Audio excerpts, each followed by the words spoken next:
In 1324, one man single-handedly crashed the gold market across 3 continents for 12 years.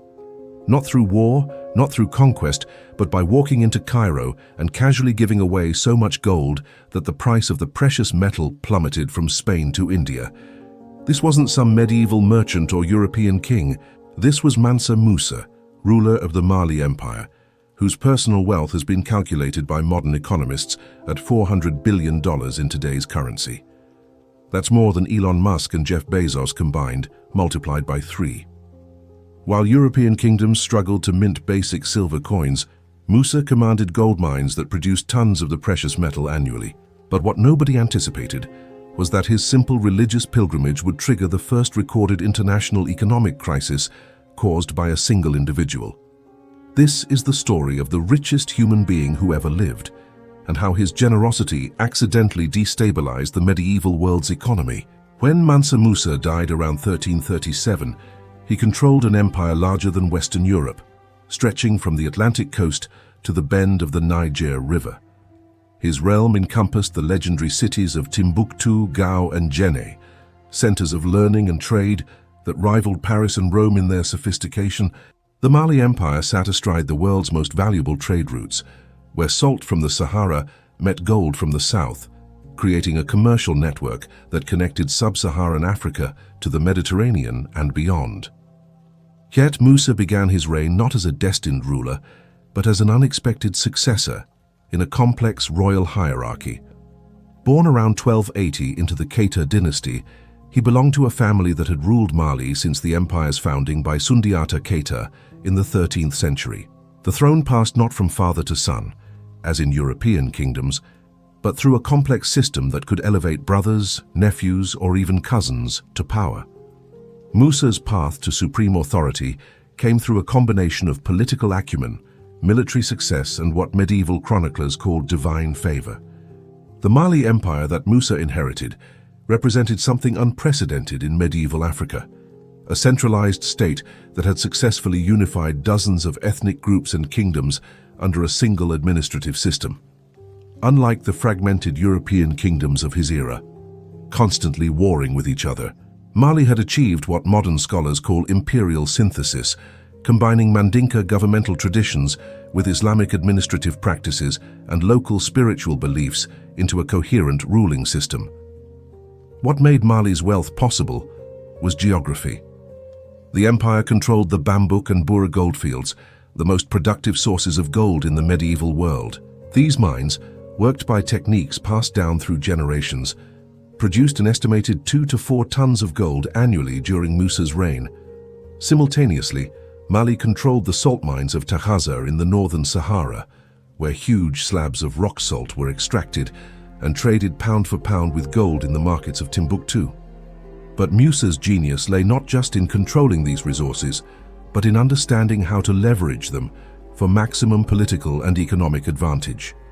He established what economic historians now recognize as one of history's first examples of strategic resource management, carefully controlling gold exports to maintain high prices while simultaneously expanding trade relationships across Africa, the Middle East, and the Mediterranean. Behind this success was a sophisticated administrative system that European visitors found remarkable. Ibn Battuta, the famous 14th century traveler, wrote extensive accounts of Mali's governmental efficiency, noting the empire's postal system, standardized weights and measures, and professional diplomatic corps. The empire maintained standing armies, supported universities, and operated what modern scholars call proto-banks, financial institutions that could transfer funds across thousands of miles through a network of trusted agents. This wasn't just about wealth.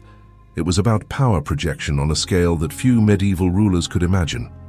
While European kings struggled to maintain control over territories a few hundred miles from their capitals, Musa governed an empire spanning 1,500 miles east to west and 1,000 miles north to south. His authority extended over an estimated 25 million people, making him the ruler of one of the world's most populous states. Yet for all his power and wealth, Musa remained a devout Muslim in an empire where traditional African religions, Christianity, and Islam coexisted in complex harmony.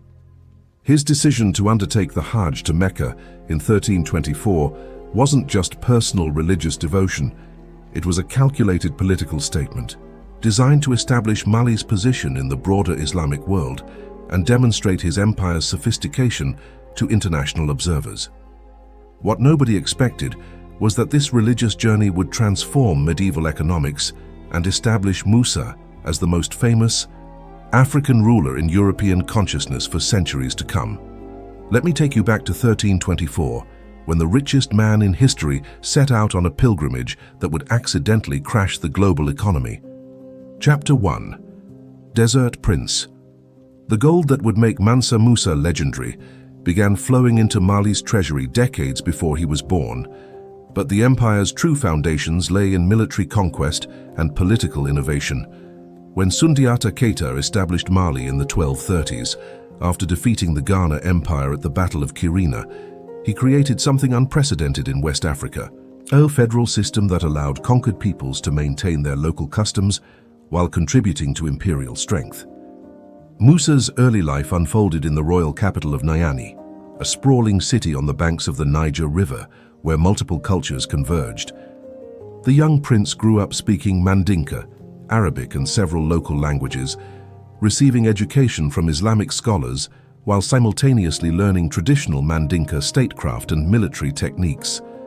Medieval sources describe him as intellectually curious and politically astute, qualities that would serve him well in Mali's complex succession system.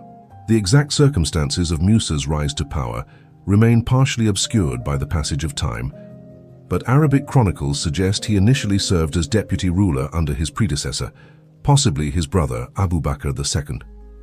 What historians know with certainty is that Abu Bakr II became obsessed with oceanic exploration, launching maritime expeditions from Mali's Atlantic coast in an ambitious attempt to discover what lay beyond the western horizon. According to Al-Omari's 14th century chronicle, Abu Bakr II personally led a fleet of 2,000 ships into the Atlantic around 1311 and never returned. This maritime disaster created a succession crisis that Musa navigated with remarkable political skill. Rather than seizing power through military force, as was common in medieval succession disputes, he built consensus among Mali's regional governors and military commanders. He demonstrated his legitimacy by successfully mediating a complex territorial dispute between the Soso and Mandinka provinces, showing the diplomatic finesse that would later serve him well on the international stage. Musa's first major test as ruler came in 1312 when the Mossi kingdom launched a surprise invasion of Mali's southeastern territories. The Mossi cavalry, renowned throughout West Africa for their military prowess, had successfully raided Mali's border regions for years, but Musa responded with unprecedented strategic coordination. Instead of simply defending Mali's borders, he organized a three-pronged counterattack that not only repelled the invasion but permanently secured Mali's eastern frontier. The victory demonstrated Musa's understanding of imperial logistics on a massive scale. He coordinated armies totaling an estimated 50,000 soldiers across a front spanning 600 miles, using the Niger River system to move supplies and maintain communication between distant forces. European military commanders of the same era rarely managed coordination, involving more than 10,000 troops across distances greater than 100 miles. But Musa's real innovation lay in his approach to conquered territories. Rather than imposing direct military occupation, he established what historians call tributary federalism, a system where defeated kingdoms maintained their traditional rulers while contributing specific quotas of troops, goods, or tribute to the imperial center. This approach proved far more sustainable than the heavy-handed occupation tactics used by contemporary empires. The wealth implications became clear almost immediately. Each newly integrated territory brought not just gold and salt, but access to specialized crafts, agricultural products, and trade relationships. The Kingdom of Galam, incorporated into Mali around 1315, provided skilled metalworkers who revolutionized gold extraction techniques. The Tekrour region contributed agricultural innovations that increased food production throughout the empire. Most importantly, the expansion brought Mali control over additional goldfield sites in the Bure region, effectively doubling the empire's precious metal production. Medieval Arabic sources describe Musa's court during this period as rivaling the Abbasid Caliphate in Baghdad for its sophistication. The royal palace in Niani featured architectural elements borrowed from North African Islamic designs, but adapted to local climate and cultural preferences. Visitors described halls capable of accommodating thousands of guests, libraries containing manuscripts in Arabic, Greek, and local languages, and administrative offices that managed an empire-wide communication network. Yet Musa never forgot the traditional sources of Mandinka legitimacy. He maintained the traditional royal ceremonies, supported griots, the hereditary praise singers and historians who preserved oral traditions, and consulted with councils of elders before making major decisions. This balance between Islamic sophistication and traditional African governance became a hallmark of his reign, allowing Mali to modernize without losing its cultural identity. By 1320, just 8 years into his reign, Musa had transformed Mali from a regional West African power into what medieval geographers recognized as one of the world's great empires. The annual tribute flowing into Niani included an estimated 3 tons of gold, thousands of pounds of salt, ivory, copper, and exotic goods from across sub-Saharan Africa. European merchants in North African ports began hearing stories of a land of gold somewhere south of the Sahara, ruled by a king whose wealth exceeded anything in their experience. But Musa's greatest triumph still lay ahead. His decision to undertake the Hajj to Mecca would not only fulfill his religious obligations, but inadvertently introduce the medieval Islamic world to the staggering extent of Mali's wealth. What began as a spiritual journey would become the most expensive parade in human history. Chapter 2. Golden Throne. By 1320, Mansa Musa governed an empire that generated wealth on a scale that contemporary rulers could barely comprehend.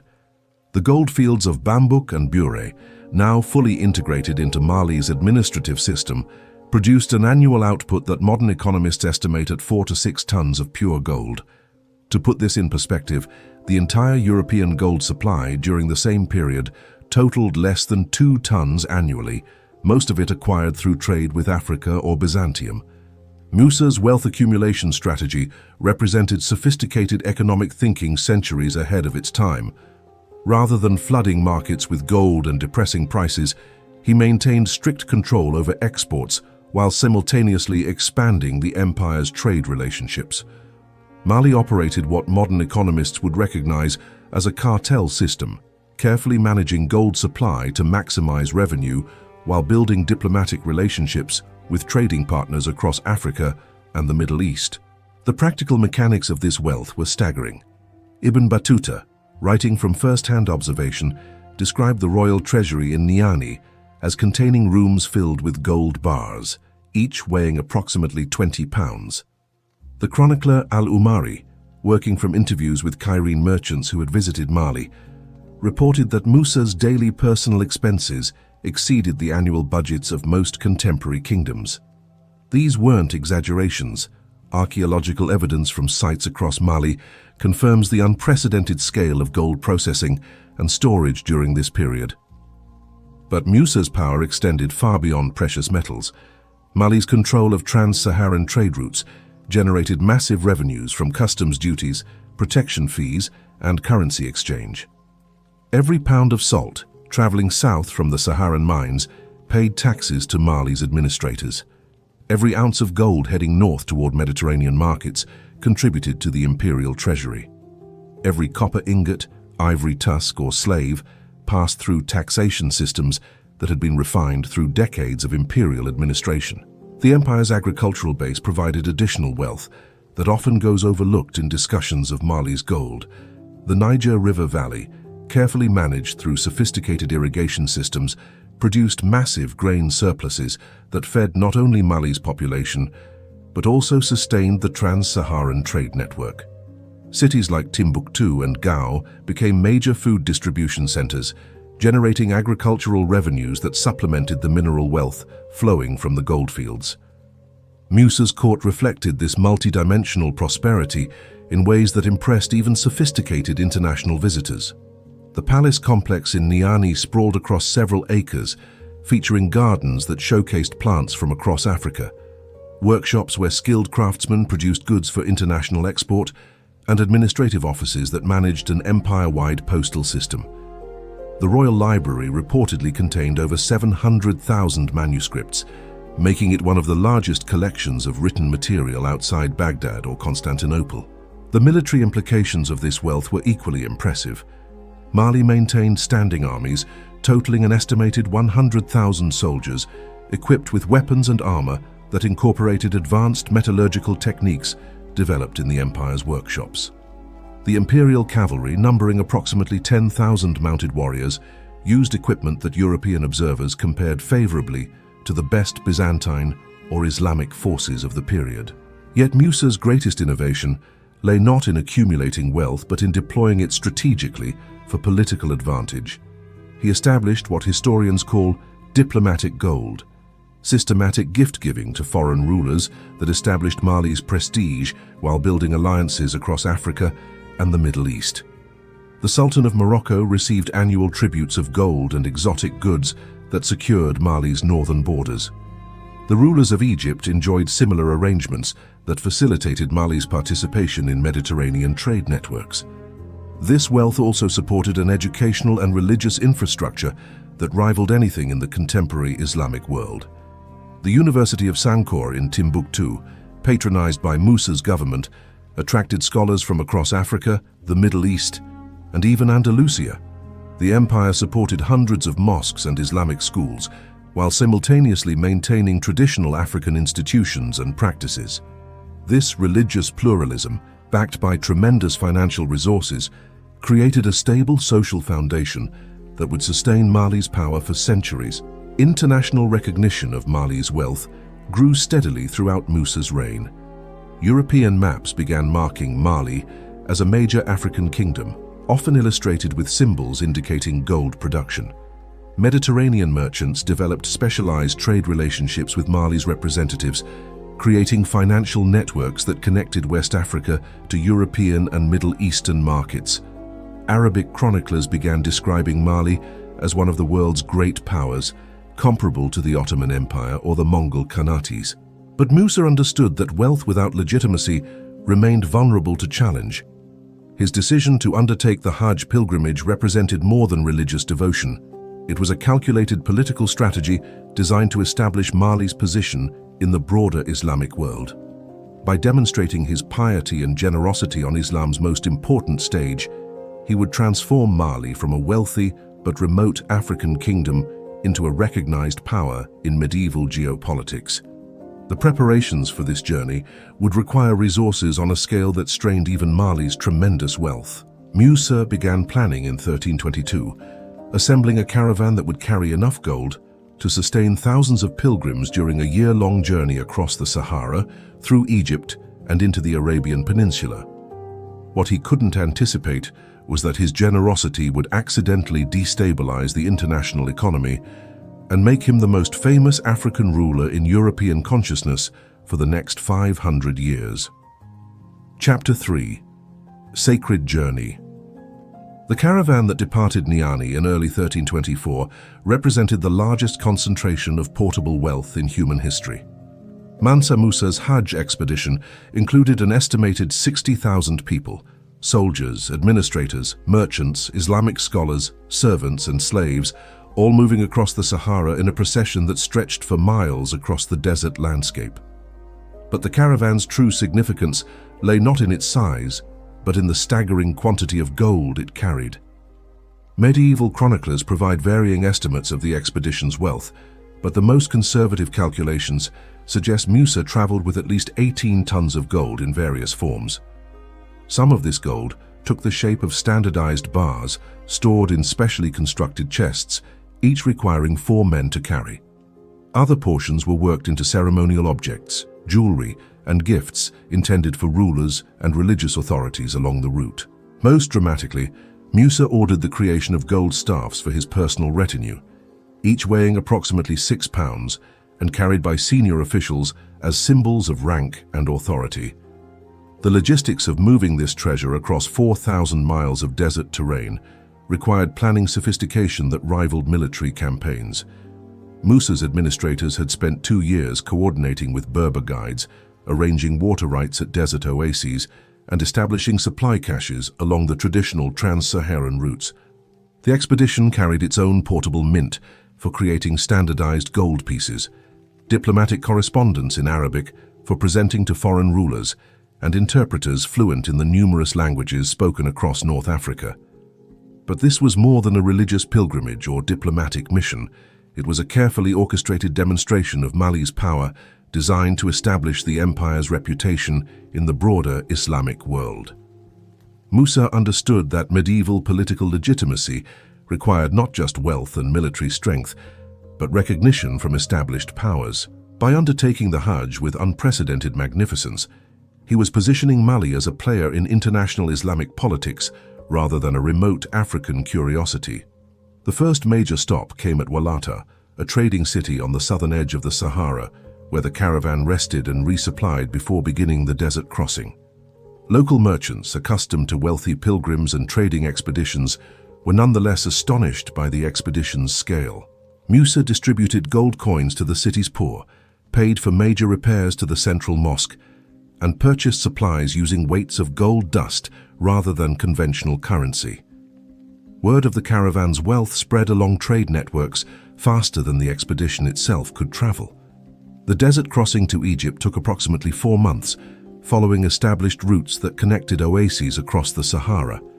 At each stop, Musa's expedition redistributed wealth on a scale that local populations had never experienced. The oasis of Birum Fawakir, a modest settlement that typically served as a rest stop for small trading expeditions, received enough gold from Musa's generosity to fund major construction projects and establish new trade relationships with distant markets. But the economic implications extended beyond simple gift-giving.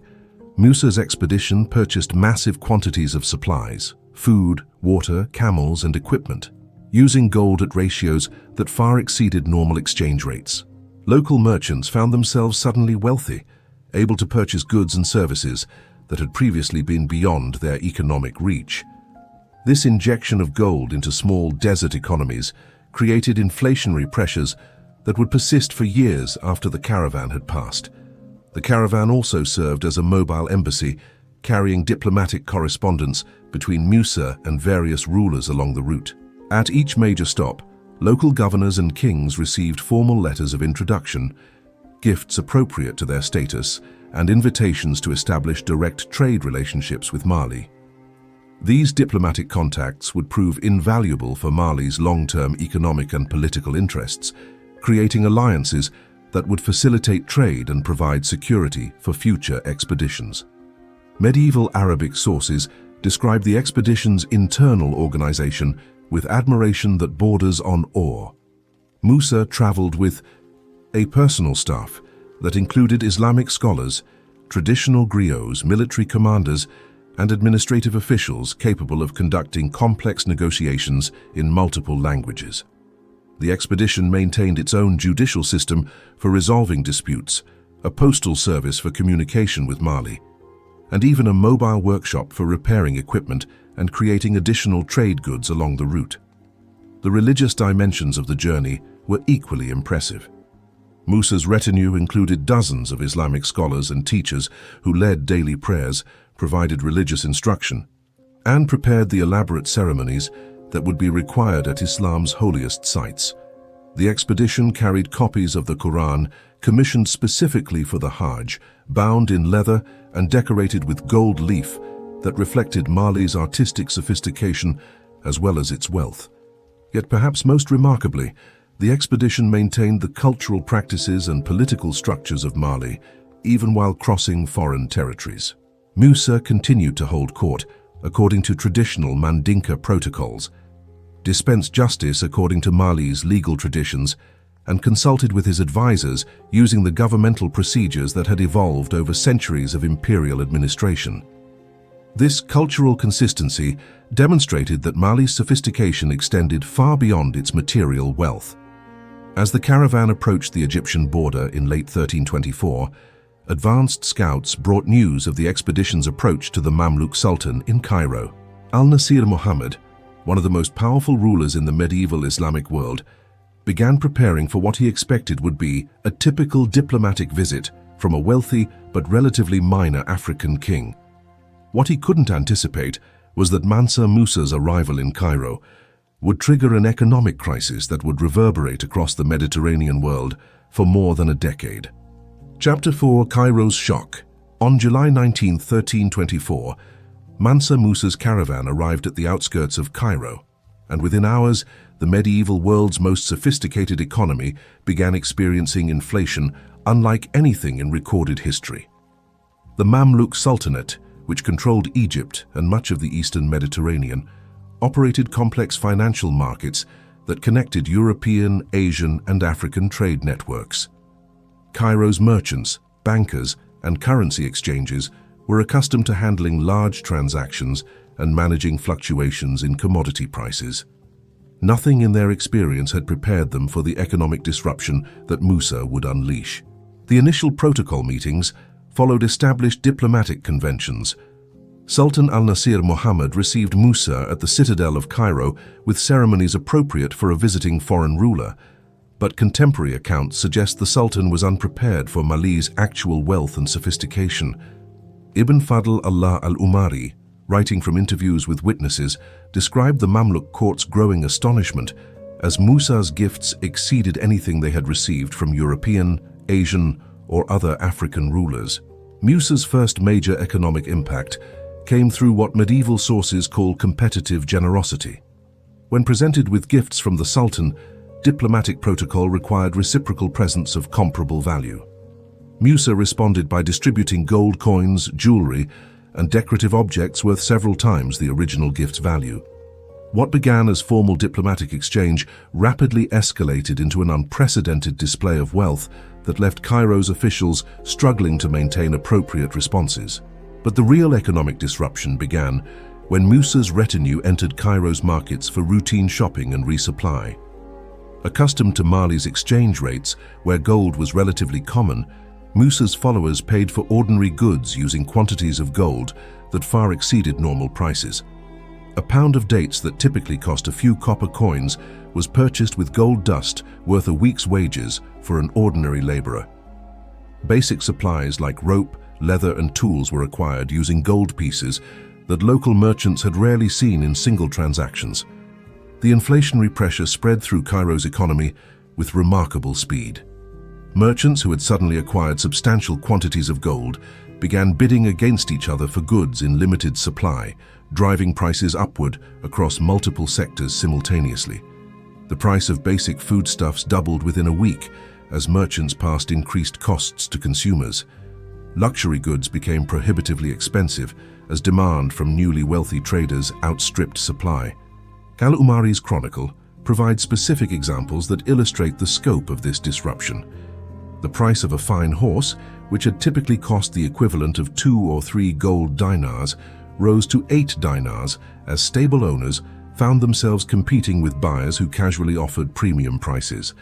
High-quality textiles experienced similar inflation as Musa's followers purchased gifts to send back to Mali, driving demand far beyond normal levels. The monetary implications proved even more significant. Cairo's currency system depended on careful ratios between gold, silver, and copper coins, with exchange rates that reflected the relative scarcity of precious metals. Musa's massive gold expenditures disrupted these established ratios, making gold more common while simultaneously increasing demand for silver and copper. Currency traders found their standard calculation methods useless as traditional relationships between different monetary units collapsed. Local banks and money-changing operations faced unprecedented challenges. The sudden influx of gold created liquidity problems as institutions struggled to maintain adequate reserves of silver and copper for normal exchange operations.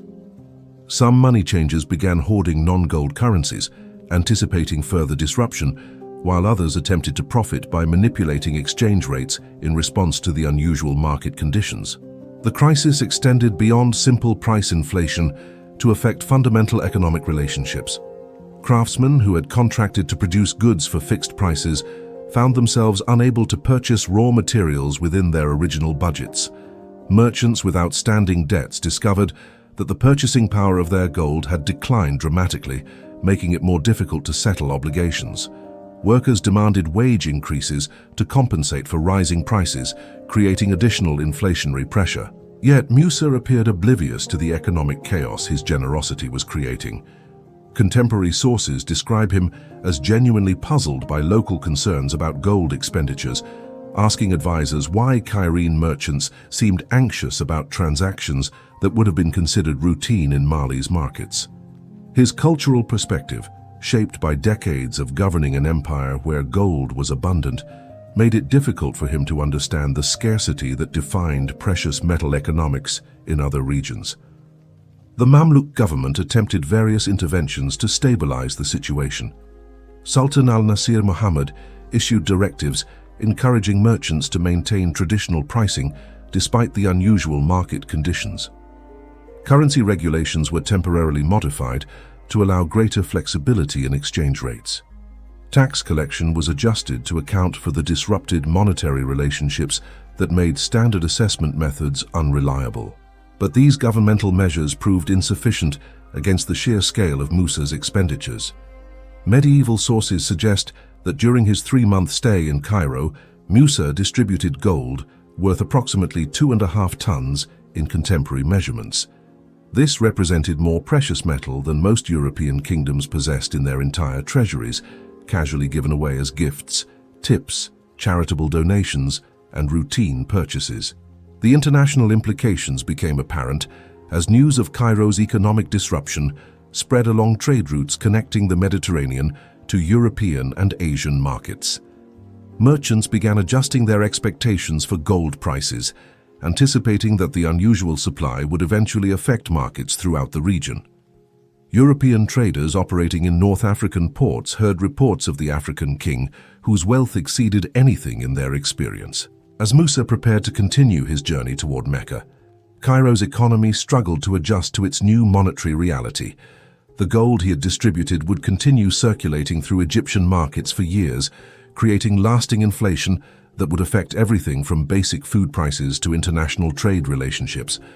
What had begun as a simple diplomatic visit had become an economic event that would be remembered for decades as the day one man accidentally destabilized the medieval world's most sophisticated financial system. Chapter 5. Market Collapse. The economic devastation that Mansa Musa left in his wake as he departed Cairo in October 1324 represented more than temporary market disruption. It marked the beginning of a 12-year period during which gold prices remained depressed across an area spanning from Spain to India. What had started as generous gift-giving in Cairo cascaded through interconnected medieval trade networks, creating the first documented example of one individual triggering an international economic crisis. The mechanics of this collapse reflected the sophisticated but fragile nature of medieval monetary systems. Gold served not just as currency, but as the foundation for international exchange rates, credit arrangements, and long-term commercial contracts. When Musa's massive gold expenditures in Cairo disrupted the precious metal's local value, the effects rippled outward through trade networks that connected the Mediterranean to European, Asian, and African markets. Egyptian merchants, suddenly possessing quantities of gold that exceeded their normal holdings by factors of 10 or 20, began using their newfound wealth to purchase goods from international suppliers. But their purchasing power, measured in gold, remained artificially inflated compared to markets outside Egypt. When these merchants offered to pay premium prices for commodities like spices, textiles, and manufactured goods, they inadvertently exported Cairo's inflationary pressure to trading partners throughout the region. The impact appeared first in Alexandria, Egypt's primary Mediterranean port, where European and Middle Eastern merchants maintained permanent trading establishments. Venetian and Genoese traders, accustomed to carefully calculated profit margins based on established exchange rates, found their business models disrupted as Egyptian buyers offered gold prices that exceeded normal market values. Initially, European merchants assumed this represented a temporary market opportunity and began increasing their shipments to Egyptian ports. But as Egyptian gold continued flowing into Mediterranean markets throughout late 1324 and early 1325, European monetary authorities began recognizing the scope of the disruption. The Republic of Venice, whose economy depended heavily on international trade, documented gold price declines of approximately 20% by spring 1325. Genoese trading houses reported similar losses as the increased gold supply reduced the precious metals' purchasing power relative to silver and other commodities. The crisis intensified as news of Musa's wealth spread through diplomatic and commercial networks. Arabic chronicles describing the Mali emperor's unprecedented generosity reached European courts, where rulers began demanding explanations for the monetary disruption affecting their territories. The Byzantine emperor, whose empire's economy relied heavily on gold currency, sent diplomatic inquiries to the Mamluk Sultan seeking information about the African ruler whose actions had destabilized international markets. North African trading cities experienced even more severe disruption than European ports. Tunis, a major commercial center that connected trans-Saharan trade routes to Mediterranean markets, saw its gold-based economy collapse as the precious metals' value plummeted. Local merchants who had accumulated gold reserves as long-term investments found their wealth dramatically reduced. Credit arrangements based on gold collateral became worthless as the metal's declining value made repayment impossible.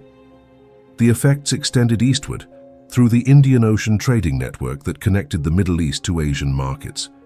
Indian merchants operating in Red Sea ports reported gold price instability that disrupted their trade relationships with European and Middle Eastern suppliers. Spice traders, who typically used gold as a stable store of value for long-distance transactions, found their traditional business practices undermined by the metal's fluctuating worth. Medieval banking institutions, still in their developmental stages, lacked sophisticated mechanisms for managing this type of monetary crisis. The few banks operating in major commercial centers had based their lending practices on established relationships between gold, silver, and copper currencies. When these relationships collapsed, banks found themselves unable to accurately assess the value of collateral or determine appropriate interest rates for new loans. The crisis revealed the limitations of medieval economic knowledge and policy tools. No governmental authority possessed the theoretical framework or practical experience necessary for managing international monetary disruption on this scale. European rulers attempted various local measures, restricting gold exports, mandating minimum silver content in coins, adjusting tax collection methods. But these isolated responses proved inadequate against a crisis that transcended national boundaries. Religious authorities faced particular challenges as the disruption affected charitable institutions and religious endowments that depended on stable currency values. Monasteries and Islamic waqfs that had invested in gold found their assets dramatically devalued. Church construction projects that had been funded through gold donations experienced budget shortfalls as the metal's purchasing power declined. Pilgrimage routes that depended on gold-based transactions struggled to maintain traditional pricing structures. The psychological impact on medieval society proved as significant as the material effects. Gold had represented not just wealth, but divine favor and political legitimacy for centuries. When one African ruler could casually distribute enough gold to destabilize international markets, it challenged fundamental assumptions about power, wealth, and social hierarchy that had structured medieval consciousness. Contemporary chroniclers struggled to explain the crisis in terms that their audiences could understand. European writers, lacking knowledge of Mali's actual economic foundations, often attributed Musa's wealth to supernatural sources or exaggerated tales of African gold mines. These explanations, while factually incorrect, reflected the genuine difficulty medieval observers faced in comprehending wealth on the scale that Mali had achieved. As 1325 progressed, market participants gradually began adapting to the new monetary reality. Traders developed alternative pricing mechanisms based on silver or copper rather than gold. Credit arrangements shifted toward commodity-based collateral rather than precious metal guarantees. International commerce continued, but with exchange rates and pricing structures that reflected the permanent disruption Musa's generosity had created. The long-term effects would persist for more than a decade, fundamentally altering medieval economic relationships and contributing to the eventual development of more sophisticated monetary theories and banking practices.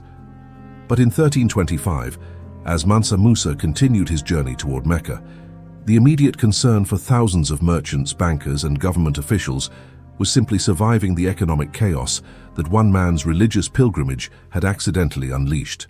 Chapter 6. Mecca's Pilgrimage.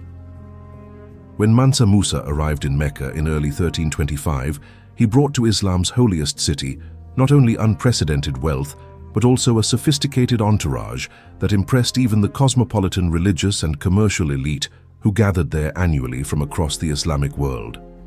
The Hajj pilgrimage of 1325 attracted the usual international assembly of merchants, scholars, and pilgrims from Spain to Indonesia, but none arrived with the resources or cultural complexity that characterized Mali's imperial delegation.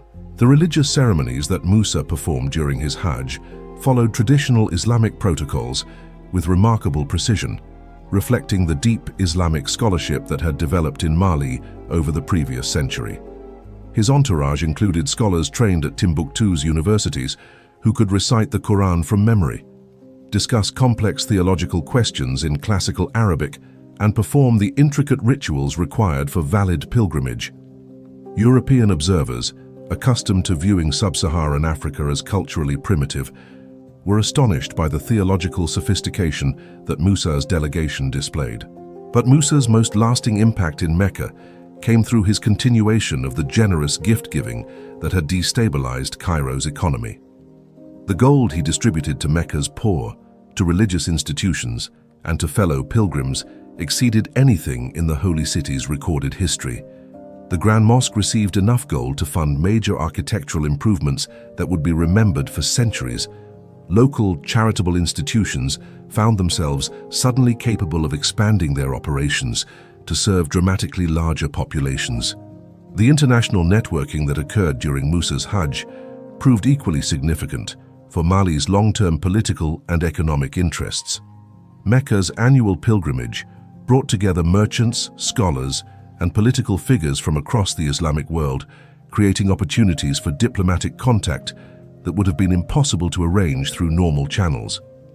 Musa established relationships with influential figures from Morocco, Andalusia, Persia, and Central Asia, building a network of contacts that would facilitate Mali's participation in international Islamic politics for decades. Medieval sources describe Musa's personal performance of Hajj rituals with particular admiration. Despite his imperial status and tremendous wealth, he participated in ceremonies that emphasized the equality of all believers before Allah. Observers noted that he performed the physical requirements of pilgrimage, walking, praying, and fasting, with the same dedication as ordinary pilgrims, demonstrating a personal piety that impressed religious authorities who had often found wealthy rulers more focused on political display than spiritual devotion. The economic impact of Musa's presence in Mecca followed patterns similar to those he had established in Cairo, but with important differences that reflected the holy city's unique economic structure. Mecca's economy depended heavily on pilgrimage-related commerce, with prices and exchange rates adjusted annually to accommodate the temporary population increase during Hajj season. Local merchants were more experienced than their Cairene counterparts in managing sudden influxes of wealth, but even they proved unprepared for the scale of Musa's expenditures. Musa's gold distribution in Mecca served multiple purposes beyond religious obligation and personal generosity. By demonstrating Mali's wealth in Islam's most important city, he was effectively announcing his empire's arrival as a major player in international Islamic politics. The recipients of his gifts included not only local residents, but also pilgrims from across the Islamic world who would return to their home countries with stories of the African emperor whose resources exceeded anything in their experience. The theological discussions that Musa's scholars engaged in during the Hajj revealed the sophisticated Islamic intellectual tradition that had developed in Mali. Timbuktu's universities had produced scholars capable of contributing to debates about Islamic law, philosophy, and theology at the highest international levels. European and Middle Eastern observers found themselves forced to acknowledge that sub-Saharan Africa had developed Islamic intellectual traditions that rivaled anything in Baghdad, Cairo, or Cordoba. Yet Musa's Hajj also demonstrated the cultural synthesis that characterized Mali's approach to Islamic practice. While performing traditional Islamic rituals with complete orthodoxy, he maintained aspects of Mandinka royal protocol and African political traditions that distinguished his delegation from other international pilgrims. This cultural flexibility allowed Mali to participate fully in Islamic civilization while preserving its distinctive African identity. The diplomatic contacts that Musa established during his Hajj would prove crucial for Mali's future international relationships. He negotiated trade agreements with merchant families from North Africa and the Middle East, creating commercial networks that would facilitate Mali's access to international markets for centuries. He established diplomatic relationships with various regional rulers, building alliances that would provide security for Mali's northern borders and support for future international initiatives. Religious authorities in Mecca were particularly impressed by Musa's commitment to Islamic education and scholarship. The manuscripts and books that his delegation brought from Mali's libraries demonstrated the empire's dedication to preserving and advancing Islamic learning. The financial support that Musa provided to Meccan educational institutions would fund scholarly activities and manuscript production for decades after his departure. The architectural and artistic exchanges that occurred during Musa's Hajj enriched both Mali and the broader Islamic world. Craftsmen in Musa's entourage learned construction and decorative techniques that they would later apply to building projects in Timbuktu and other Mali cities. Simultaneously, artisans from across the Islamic world observed African artistic traditions and decorative styles that would influence architectural and artistic development throughout the region. As Musa prepared for his return journey to Mali in late 1325, he had accomplished far more than fulfilling his religious obligations. His Hajj had established Mali as a recognized power in international Islamic politics, created diplomatic and commercial relationships that would benefit the empire for generations, and demonstrated that sub-Saharan Africa possessed intellectual and cultural sophistication that rivaled anything in the medieval world. But the economic disruption he had created would follow him back across the Sahara. As the gold destabilized markets of Egypt and the broader Mediterranean world continued struggling to adjust to the new monetary reality that one man's generosity had created. Chapter 7. Return Power. The caravan that departed Mecca in late 1325 for the long journey back to Mali carried more than just returning pilgrims and religious souvenirs. It transported architectural plans, scholarly manuscripts, diplomatic correspondence, and international agreements that would transform the empire for generations. But Mansa Musa's return journey also revealed the lasting economic damage his outbound generosity had inflicted on the regions through which he traveled. When the caravan reached Cairo in early 1326, Musa encountered an Egyptian economy still struggling with the inflationary effects of his previous visit. Gold prices remained artificially depressed, creating ongoing hardship for merchants, craftsmen, and ordinary citizens whose livelihoods depended on stable currency relationships. Contemporary sources suggest that Musa, finally understanding the economic disruption he had caused, attempted to mitigate the damage through an unprecedented intervention in international monetary policy. Al-Umari's chronicle describes Musa's efforts to stabilize Cairo's gold market by actually borrowing gold from Egyptian moneylenders at extremely high interest rates.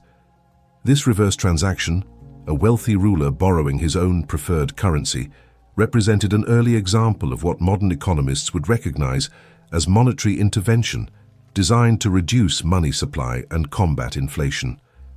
By removing gold from circulation and agreeing to repay with interest, Musa was effectively attempting to restore the precious metal's scarcity and value. The intervention proved only partially successful. While gold prices stabilized somewhat during Musa's second stay in Cairo, the fundamental disruption to exchange rates and commercial relationships persisted. Egyptian merchants had already adjusted their business practices to account for the new monetary reality, and international trading partners had developed alternative pricing mechanisms that reduced their dependence on gold-based transactions.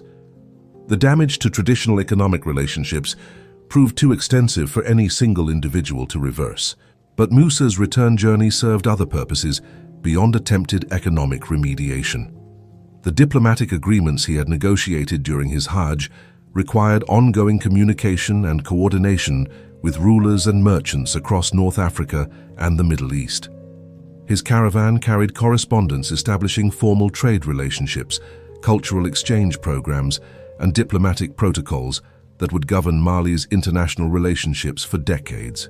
The architectural and technological knowledge that Musa's entourage had acquired during their travels would revolutionize construction and craftsmanship throughout the Mali Empire.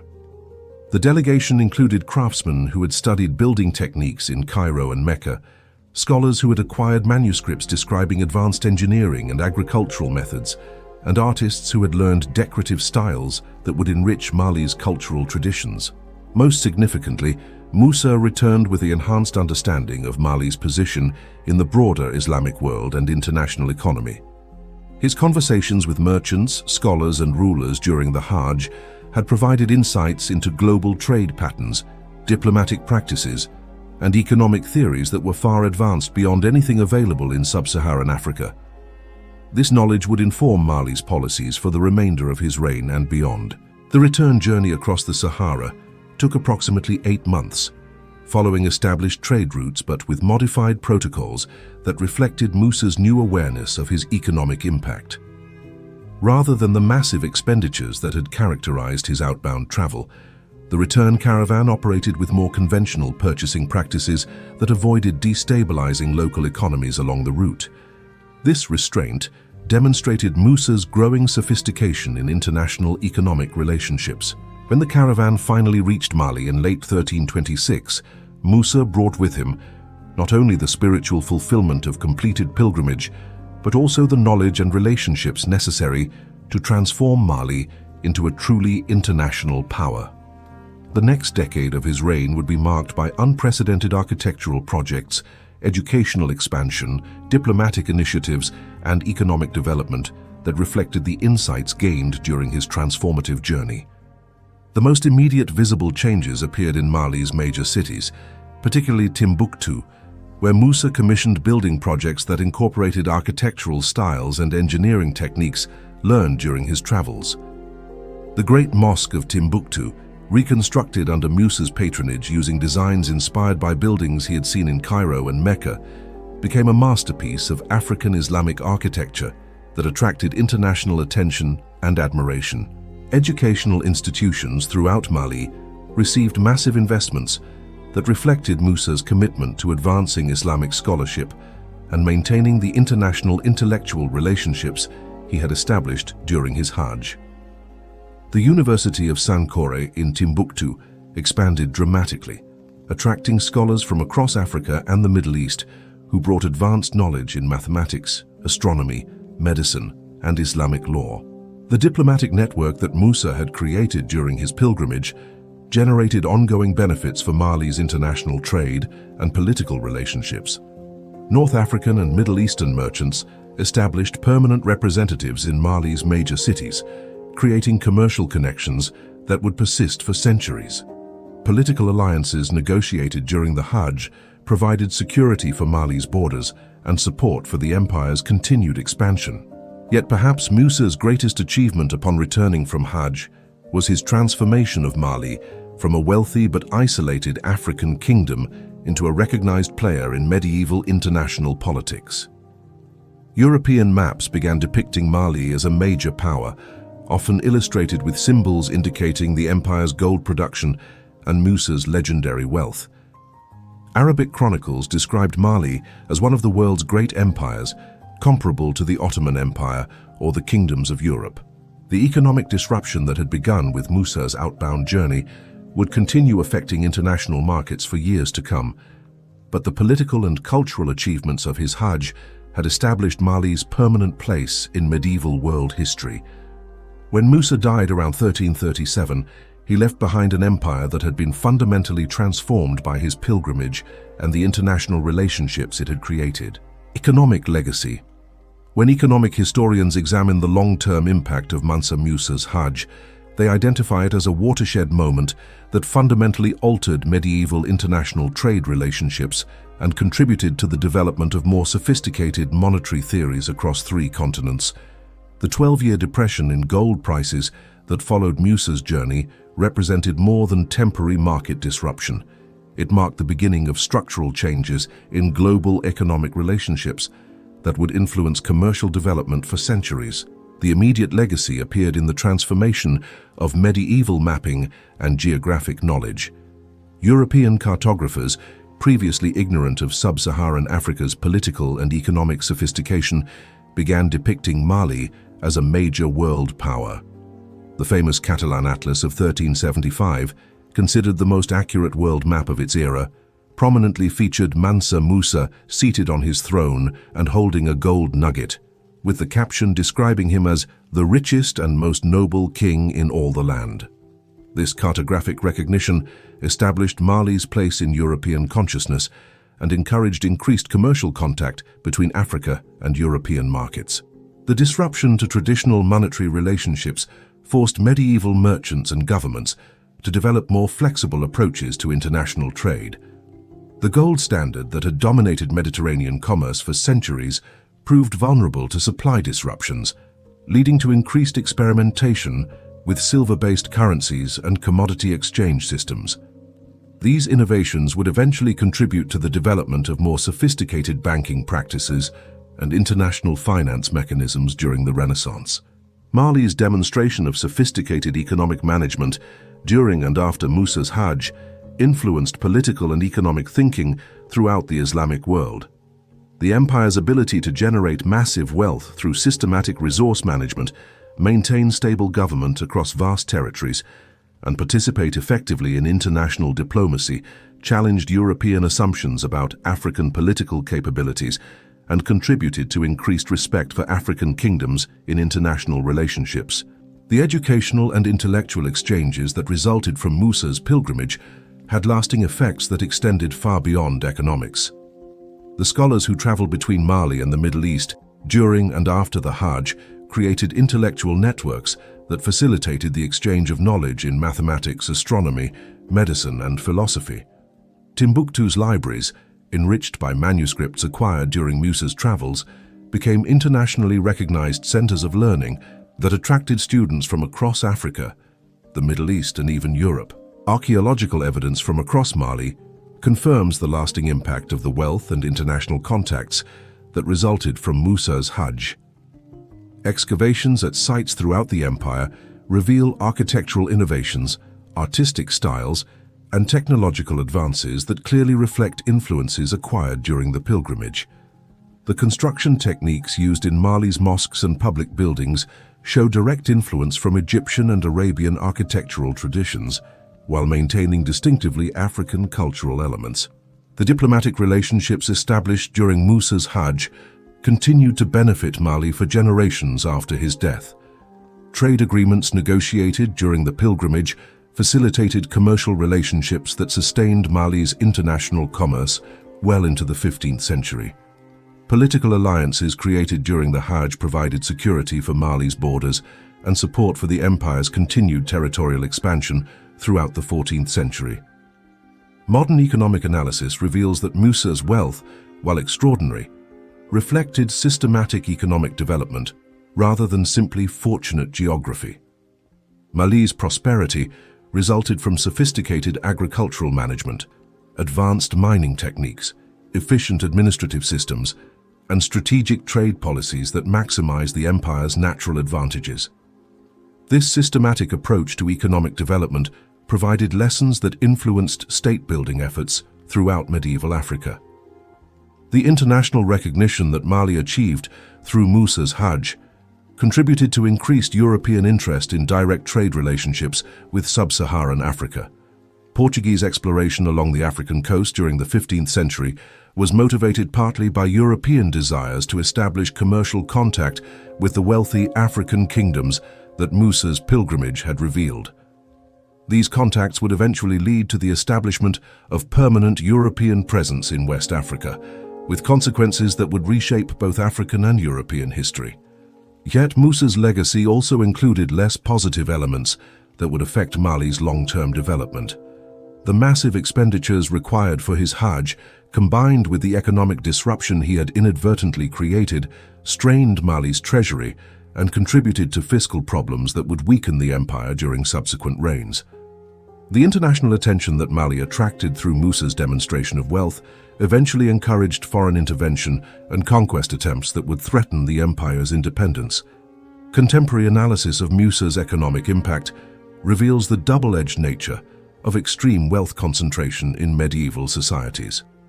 While Mali's gold resources provided unprecedented opportunities for political influence and cultural development, they also created vulnerabilities that would eventually contribute to the empire's decline. The dependency on gold exports made Mali vulnerable to changes in international demand and competition from other gold-producing regions. The environmental consequences of Mali's gold production during Musa's era established patterns of resource extraction that would influence African economic development for centuries. The mining techniques used in Mali's goldfields, while advanced for their time, created environmental damage that affected agricultural productivity and contributed to long-term ecological challenges in the region.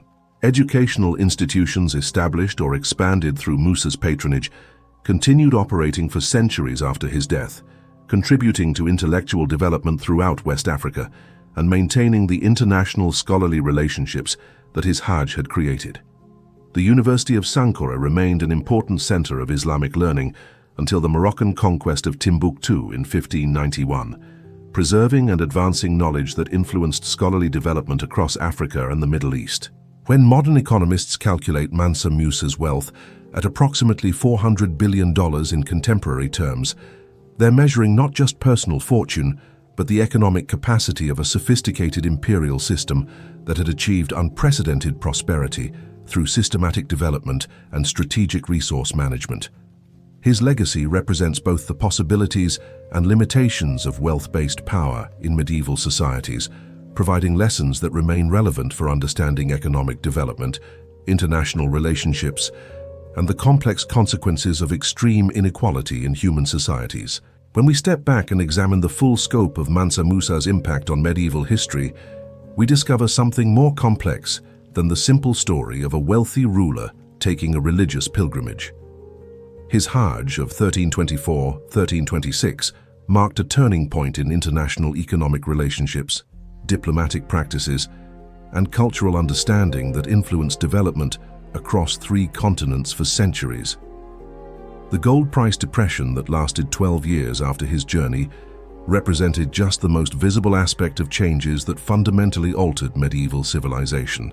Today, more than 700 years after Musa's death, his legacy continues to influence our understanding of African history, international economics, and the complex relationships between wealth, power, and cultural development. Archaeological excavations throughout West Africa continue revealing evidence of Mali's sophisticated political and economic systems. Historical research has demolished outdated European assumptions about African civilization and established Musa's empire as one of history's most successful examples of sustainable economic development and multicultural political integration. The educational institutions that Musa patronized preserved manuscripts and intellectual traditions that provide crucial insights into medieval African scholarship, Islamic learning, and international cultural exchange.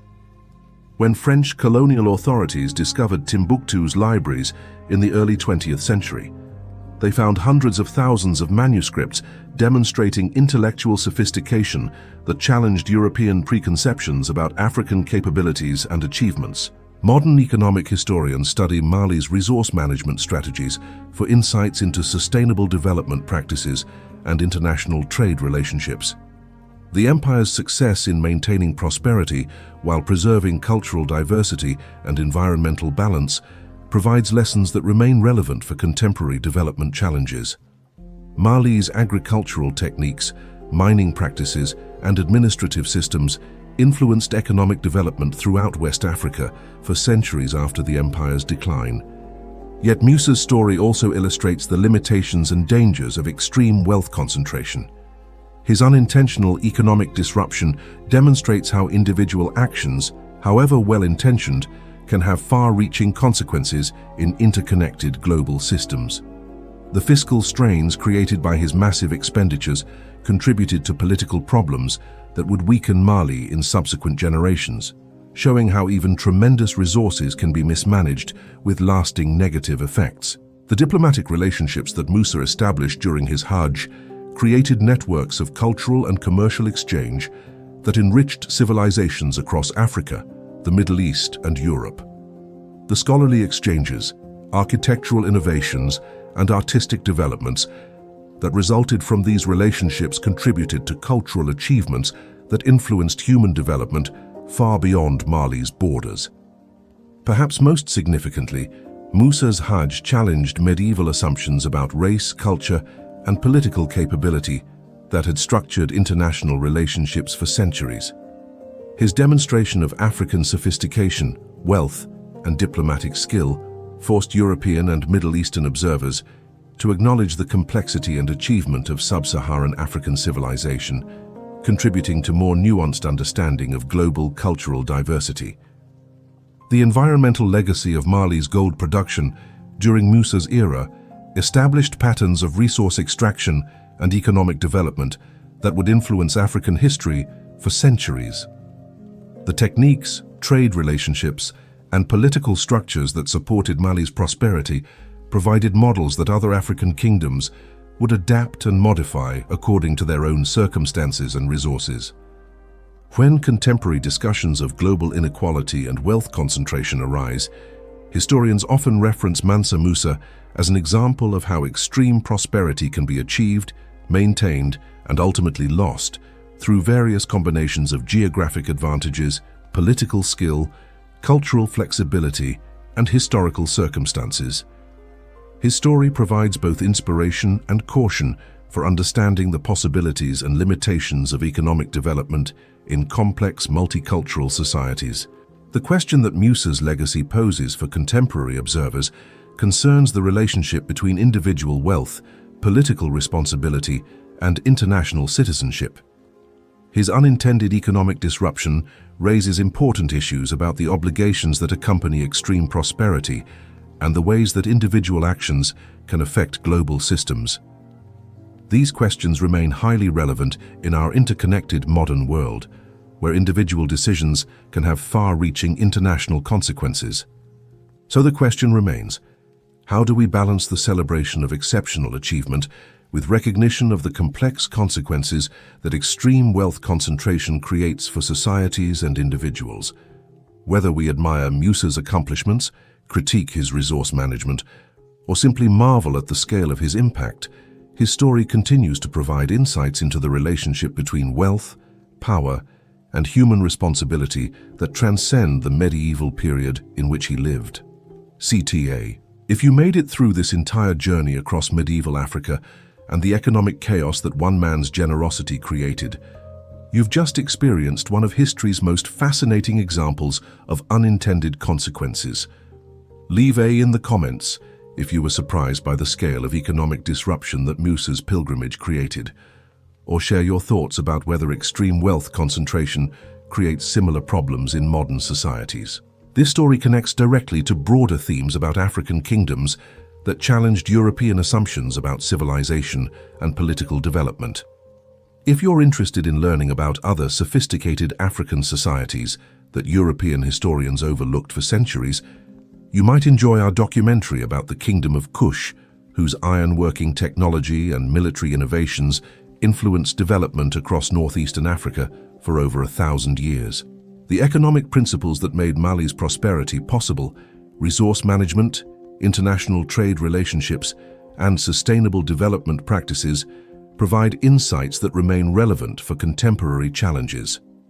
Understanding how medieval African societies achieved and maintained prosperity offers perspectives on economic development that complement and sometimes challenge conventional European-centered historical narratives. Thanks for taking this journey through medieval international economics and the unintended consequences of extreme generosity. History continues to provide surprising insights into human nature, political development, and the complex relationships between individual actions and global systems that shape our world in ways we rarely anticipate.